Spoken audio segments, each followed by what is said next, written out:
যা করছি শুধু তোমার জন্যই করছি। আসলে কি তোমার আজকে পরীক্ষা? কেন করতে আসা? অ্যাকশন।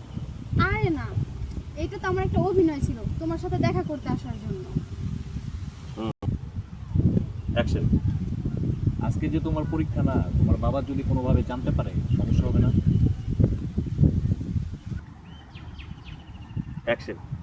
আরে তুমি এসব নিয়ে এত চিন্তা করো না, বাবা এগুলা নিয়ে এত মাথা ঘামায় না, বাবা আমার উপরে অনেক বিশ্বাস আছে। অ্যাকশন। এখন যাই, অনেক দেরি হয়ে যাইতেছে।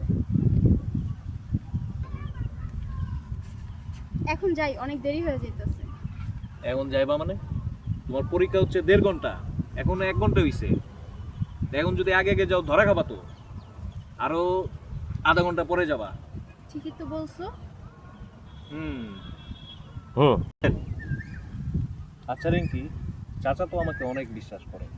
আমরা যে তার বিশ্বাসের উপরে যে ছুরিটা মারতেছি, সে জানতে পারলে সে কি মেনে নিতে পারবে? আর আমাদের ভালোবাসা তার কি হবে? তুমি এইগুলা নিয়ে চিন্তা করো না, এগুলো সব আমার উপরে ছেড়ে দাও। বাবা আমার অনেক ভালোবাসে, আমি যা বলবো বাবা তাই করবে। তাহলে লক্ষ্মী সোনা চলো, আমার তো আর কোনো ভয় নাই। তুমি যেহেতু বলছো, চলো তোমার বাড়িতে দিয়ে আসি তোমারে, চলো।